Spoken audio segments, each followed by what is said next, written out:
Hi hello నమస్తే, welcome back to our channel. ఈరోజు మనతో ఉన్నారు amphi certified mutual fund distributor అలాగే చార్టర్డ్ వెల్త్ మేనేజర్ అయిన పద్మజాజీ మ్యామ్తో మాట్లాడి ఎస్ఐపికి సంబంధించి మరిన్ని విషయాలు తెలుసుకుందాము. ఇందులో ఇన్వెస్ట్ చేయడానికి సంబంధించి మీకు డౌట్స్ ఉంటే మ్యామ్ కండక్ట్ చేయబోయే వర్క్షాప్కి మీరు పార్టిసిపేట్ చేయొచ్చు. Hi ma'am. హలో అండి. ఎస్ఐపికి సంబంధించి ప్రీవియస్ ఎపిసోడ్లో అసలు మ్యూచువల్ ఫండ్స్లో ఇన్వెస్ట్మెంట్ అనేది రిస్క్ ఫ్రీ అనేది ఎలా అనేది చెప్పారు మీరు. అయితే మ్యూచువల్ ఫండ్స్లో ఈ ఎస్ఐపి అనేది చాలా ఒక మంచి ఆప్షన్ లాగా కనిపిస్తుంది అందరికీ. అయితే ఇందులో కొన్ని డౌట్స్ ఉన్నాయి నాకు. ఇది ఇన్సూరెన్స్ లాగే మెచ్యూర్ అవుతుందా ఎస్ఐపి అనేది? ఎందుకంటే అందులో లాగే మంత్లీ ఇన్వెస్ట్మెంట్స్ ఉన్నాయి కాబట్టి.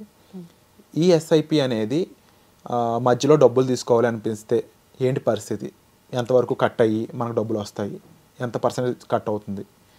నెక్స్ట్ ఈ ఎస్ఐపి అనేది ఇన్ ఫ్యూచర్లో ఎలాంటి రిటర్న్స్ ఇస్తుంది, లేకపోతే ట్యాక్స్ ఫ్రీయా కాదా? దీనిపై మీరు ఇచ్చే ఆన్సర్ ఏంటి? యా, డెఫినెట్లీ అండి. ఎస్ఐపిలో గురించి ఆల్రెడీ మనము ఇది సెకండ్ ఎపిసోడ్ చేస్తున్నాము. సో ఇందులో మనము బేసిక్ ఎస్ఐపిలో డిఫరెంట్ టైప్స్ ఆఫ్ ఎస్ఐపిస్ గురించి ఒకసారి డిస్కస్ చేద్దామండి. సో ఎస్ఐపిలో there are 4 different types of SIPs అండి. ఒకటి ఫిక్స్డ్ టెన్యూర్, అంటే మీరు అందులో ఆల్రెడీ ఒక 5 years ఆర్ 10 years అనేది ఒక ఫిక్స్డ్ టర్మ్ అనేది మీరే డిటర్మిన్ చేసుకుంటారు. దాని ప్రకారంగా ఎస్ఐపి అనేది స్టార్ట్ చేస్తారు. సెకండ్ వచ్చి పర్పెచువల్ ఎస్ఐపి. పర్పెచువల్ ఎస్ఐపి అంటే ఇది మనము ఆపే వరకు ఆ ఎస్ఐపి అనేది కంటిన్యూ చేసుకోవచ్చు.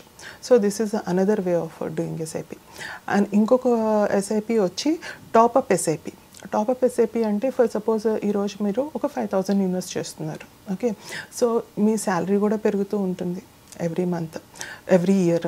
ఓకే, సో అలా ఎప్పుడైతే పెరుగుతుందో దాని ప్రకారంగా మీ ఇన్వెస్ట్మెంట్ కూడా పెంచుకోవాలనుకున్నప్పుడు ఈ టాప్ ఎస్ఐపిని మనం యూజ్ చేసుకోవచ్చు. అంటే ఫర్ సపోజ్ ఈ సంవత్సరం 5,000 పే చేస్తున్న వాళ్ళు నెక్స్ట్ ఇయర్ 1,000 రూపీస్ టాపప్ చేసుకోవచ్చు. సో అలాగా మన టోటల్ టెన్యూర్లో ఎవ్రీ ఇయర్ 1,000 రూపీస్ చొప్పున టాపప్ అవుతూ ఉంటుంది. This is another way. ఇంకొకటి వచ్చి ఫ్లెక్సిబుల్ ఎస్ఐపి. ఫ్లెక్సిబుల్ ఎస్ఐపిలో ఏఎంసీ వాళ్ళే వాల్యుయేషన్ మ్యాట్రిక్స్ అన్నది ఒకటి క్యాలిక్యులేట్ చేస్తారు. ఎప్పుడైతే మార్కెట్ హై వాల్యుయేషన్స్లో ఉంటుందో అప్పుడు తక్కువ అమౌంట్ ఎస్ఐపికి వెళ్తుంది. అలాగే వెన్ ఎవర్ మార్కెట్ ఒక మేజర్ క్రాష్ కానీ ఒక మేజర్ కరెక్షన్ కానీ జరిగినప్పుడు ఆ రోజు ఆ అమౌంట్ ఎక్కువ వాల్యూ అన్నది అమౌంట్ తీసుకోవటం జరుగుతుంది. సో ఈ అమౌంట్ మనం ఒకసారి ఫిక్స్ చేసిన తర్వాత ఏఎంసీ వాళ్ళు వాల్యుయేషన్ ప్రకారంగా చేస్తారు. So definitely it has a better returns in terms. ఇంకా నెక్స్ట్ వచ్చి మీరు అడిగిన ప్రకారంగా ఇన్వెస్ట్మెంట్ మెచ్యూరిటీ వాల్యూ గురించి అడిగారు కదా. సో ఇది ఎల్ఐసి లాగా లేకపోతే ఇంకెక్కడ ఇన్సూరెన్స్ ప్రొడక్ట్స్ లాగా మెచ్యూరిటీ అంటూ ఉండదండి. There is no fixed period also like PPF లాగా లాకిన్ లాంటిది ఏమీ ఉండదు. సో ఇది మనం పెట్టుకున్న అమౌంట్ అంటే డ్యూరేషన్ బట్టి మనం పెట్టుకోవచ్చు, like 5 years or 10 years. After 5 years మనం మెచ్యూరిటీ వాల్యూ తీసుకోవచ్చు. లేదు అంటే అలా వదిలేసి దాని ఇన్వెస్ట్మెంట్ ఫర్దర్ కాంపౌండింగ్ అవడానికి వదిలేసేయచ్చు. This is about maturity.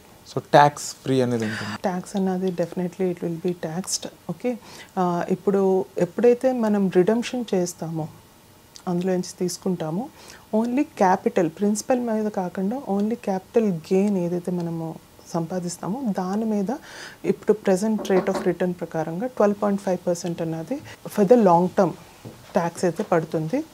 Short term tax వచ్చి almost 20%. Okay, so wonderful ma'am, thank you so much. ఎన్నో విషయాలు ఎస్ఐపి గురించి చెప్పడం జరిగింది.